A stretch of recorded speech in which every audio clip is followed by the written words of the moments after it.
Untuk kali ini kita akan membahas mengenai lanjutan dari setengah putaran yang sebelumnya sudah dibahas. Nah, perlu kita ingat kembali tentang refleksi atau pencerminan. Definisi refleksi kita ingat kembali, MGA sama dengan A jika A anggota G, MGP sama dengan P aksen jika bersifat G adalah sumbu ruas garis PP aksen. Jelas bahwa setiap A anggota G yang dicerminkan terhadap garis G, maka A berimpit dengan petanya. Titik yang demikian dinamakan titik tetap atau refleksi. Titik tetap refleksi. Definisi A dinamakan titik tetap atau invarian transformasi T apabila berlaku TA sama dengan A. Dari definisi tersebut, kita dapat memperoleh fakta bahwa sebuah refleksi garis G memiliki tak hingga banyaknya titik tetap, yaitu semua titik pada sumbu refleksi G itu sendiri. Sedangkan pada sebuah setengah putaran di P, SP, maka satu-satunya titik varian adalah P. Sebab SPP sama dengan P, setengah putaran pusat P terhadap titik X sama dengan X aksen dengan X anggota tidak merupakan anggota P. Dan P titik tengah ruas garis EX aksen. Definisinya, sebuah transformasi T yang bersifat bahwa sebuah garis petanya juga garis dinamakan kolineasi. Nah, yang perlu kalian ketahui di sini adalah kolineasi adalah sebuah transformasi T yang bersifat bahwa sebuah garis petanya juga garis. Jadi kita memetakan garis, hasilnya juga garis sendiri. Karena setiap isometrik adalah suatu kolineasi, maka refleksi dan setengah putaran adalah suatu kolineasi. Ya, jadi karena setiap isometrik adalah suatu kolineasi, maka refleksi dan setengah putaran adalah juga termasuk kolineasi. Di antara kolineasi tersebut ada yang disebut dilatasi. Itu yang akan dibahas untuk selanjutnya. Definisi suatu kolineasi dinamakan suatu dilatasi jika untuk setiap garis G berlaku sifat G sejajar. Ya. Nah, di sini ada teorema andaikan SA suatu setengah putaran dan G sebuah garis, apabila A tidak merupakan anggota G, maka SAG itu adalah sejajar dengan G. Diketahui SA sebuah garis G, A bukan anggota G. Nah, kita perhatikan di sini. Buktikan setengah putaran dengan pusat AG ya, itu sejajar dengan G. Misal, P anggota G dan H anggota G. Karena P anggota G, maka A titik tengah PP aksen. Dengan P aksen sama dengan SAP, karena H anggota G, maka A titik tengah H aksen dengan H aksen sama dengan SAH. Nah, kita perhatikan ini ada sebuah garis G di mana P dan H-nya itu adalah merupakan anggota G. Kemudian di sini ada sebuah titik A, ya, kita letakkan titik A. Kenapa? Karena di saat kita ingin setengah putaran terhadap P sama H, karena di sini adalah yang diketahui SA, maka di sini A ini adalah pusatnya. Maka kita letakkan di sini untuk A. Ya, ini adalah A pusatnya. Ketika P-nya berada di G di sini, berarti setengah putarannya adalah di sini letaknya untuk P aksen. Ya, untuk P aksen. Kemudian untuk H aksennya juga berada di sini.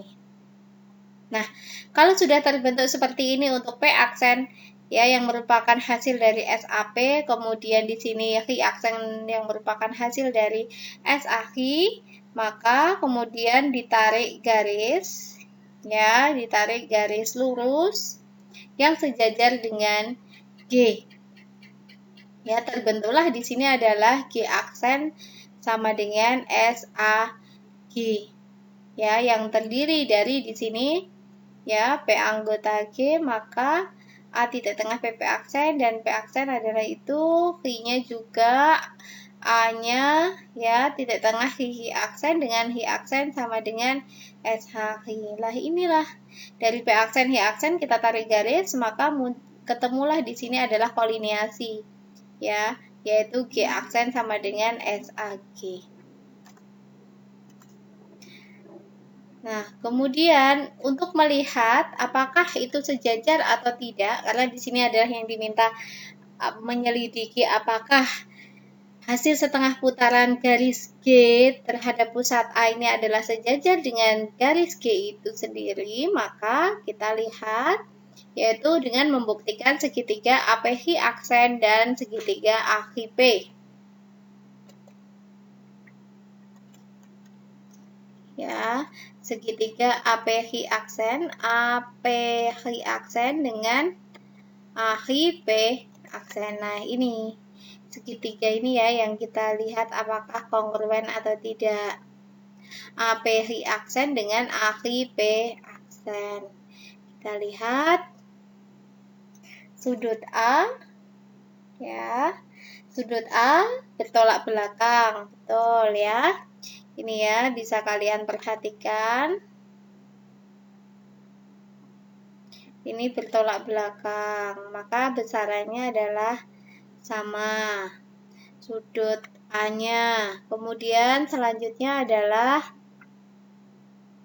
PA sama dengan AP aksen. Nih, PA sama dengan AP aksen ya, sesuai dengan definisi setengah putaran. Makanya A berada di tengah-tengah. Kemudian AHI juga sama dengan AHI aksen. Sudah terbentuklah itu kekongruenan ya. Menurut definisi kongruen, maka tadi sisi, sudut, sisi. Ya, ini sudut, ini sisinya ada 2 ya. Sehingga kongruen antara segitiga APH aksen kongruen dengan segitiga AHP aksen. Nah, oleh karena itu, maka PH aksen juga sama dengan HP. Nih. Nah, kalau ini kongruen ya, ini sama, maka dari itu PH sama P aksen, H aksen itu juga sama. Ya, sehingga terbukti bahwa G aksen sejajar dengan G atau SAG sejajar dengan G. Begitu ya untuk pembuktiannya. Kemudian contoh yang selanjutnya adalah diketahui 2 garis G dan H tidak sejajar. A sebuah titik yang tidak terletak pada G atau H. Di sini ada G, kemudian di sini ada H, dan A ini tidak terletak pada G maupun H. Tentukan semua titik G pada G dan semua titik Y pada H, sehingga A titik tengah ruas XY. Oke, ini ya. Di gambarannya diketahui garis G dan H tidak sejajar. Hanya sini G-nya seperti ini, jadi tidak sejajar. Kemudian A bukan merupakan anggota G dan bukan merupakan anggota H, makanya A-nya berada di sini. Tentukan semua X anggota G dan Y anggota H, ya, di mana A titik tengah XY. Ya sudah, berarti kita ambil di sini X di sini, di G, kemudian kita ambil di H, di X, melalui A, karena dia A itu adalah tengah-tengah antara X dan Y, maka dengan jarak yang sama kita tarik garis, sehingga muncullah di sini adalah titik Y besar. Ambil P anggota G, kita ambil P-nya di sini. P, kemudian kita setengah putarkan ya, SAP-nya, P aksennya berada di sini. Kemudian J ya, kemudian G aksen SAG. G aksennya mana? G aksennya di sini ya, karena ini adalah titik P aksennya di sini, maka disinilah adalah SAG. terbentuklah, kita tarik garis ya yang sejajar dengan G, garis G, maka terbentuklah G aksen di sini yang merupakan setengah putaran dari garis G. Dan PA sama dengan AP aksen, sehingga G aksen sejajar dengan G. Jika G aksen memotong H, ya di J. Oke. Berarti ini tadi dari P aksen, kemudian J kita tarik garis, sehingga ketemulah G aksen. Maka X dan Y pasangan titik yang dicari. Nah ini adalah gambarannya seperti ini untuk lebih jelasnya ya. Oke, yang diawali G tidak sejajar dengan H, ya. Kemudian kita ambil P. Oke, kita ambil P anggota G, sehingga kita ambil setengah putaran dari P, sehingga terbentuklah melalui titik A tadi yang merupakan tengah-tengah antara P aksen. P aksennya ketemu, kemudian untuk X-nya juga X dan Y-nya ketemu, ya, XY, karena A itu berada di tengah-tengah X dan Y, sehingga dari Y dan P aksen kita tarik garis lurus sehingga terbentuklah sebuah G aksen, yaitu G sejajar G aksen yang merupakan kolineasi tadi ya. Oke. Selanjutnya adalah ada contoh buktikan bahwa X dan Y satu-satunya pasangan yang memenuhi persyaratan, dan jika tidak menggunakan G aksen sama dengan SAG, tapi H double aksen sama dengan SAH. Apakah akan memperoleh pasangan lain? Lalu jelaskan hal tersebut. Penyelesaiannya bisa dilihat di sini. Garis G dan H tidak sejajar. Ya, perhatikan di sini G dan H tidak sejajar, namun berpotongan ya di titik Y. A bukan merupakan G dan A juga bukan merupakan H. Akan dibuktikan X dan Y, karena A di sini, karena ini adalah tengah-tengah XY, maka pastinya seperti ini ya bentuknya ya, X dan Y. Nah, X dan Y satu-satunya pasangan yang memenuhi persyaratan. Ya, di sini X, kemudian di sini Y. Nah, kalau sudah seperti ini, maka di sini ditarik garis yang sejajar dengan H, sehingga adalah terbentuklah di sini adalah H aksen. Ya, di sini H aksen, kemudian di sini adalah ada G aksennya. Nah, oke, apakah masih ada pasangan yang lain? Ambil G tidak sejajar dengan H, G tidak lurus dengan H, dan A anggota H.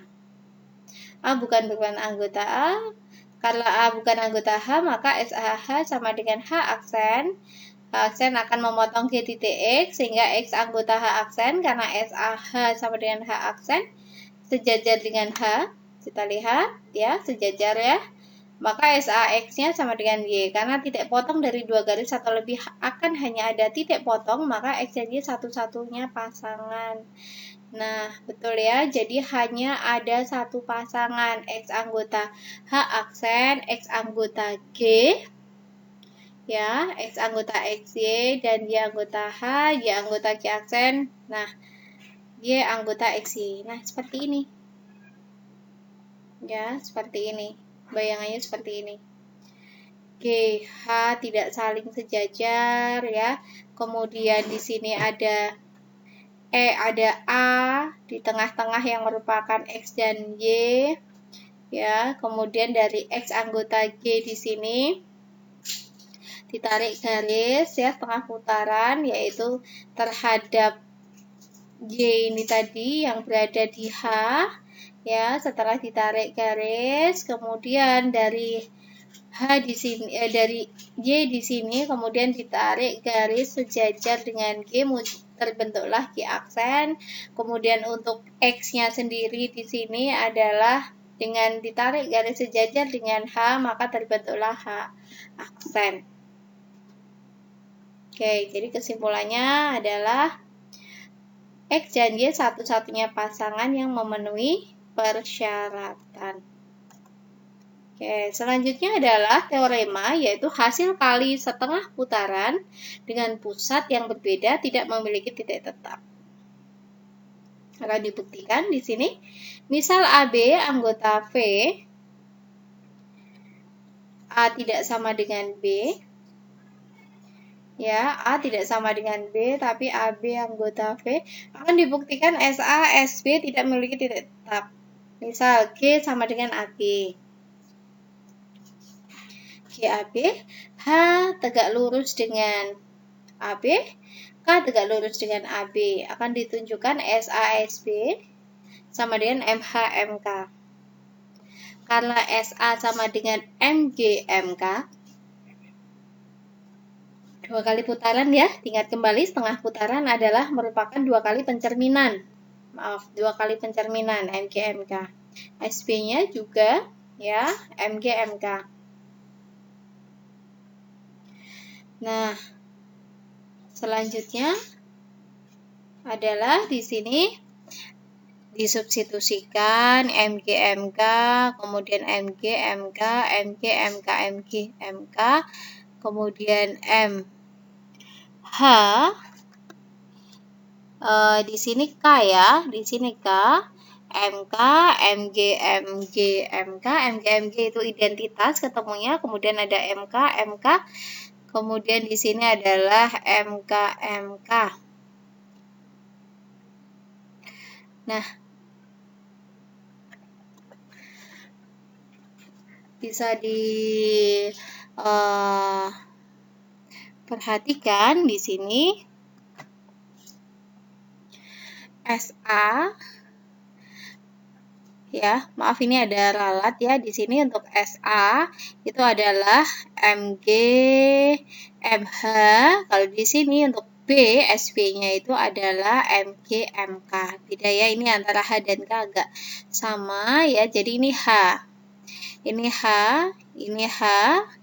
Ya, ini juga H, sehingga di sini MH, MG, MG, jadinya MH kali I, MK, sehingga hasilnya SASB adalah terbukti bahwa MH kali MK, pencerminan terhadap garis H dan MK, terhadap pencerminan terhadap garis K.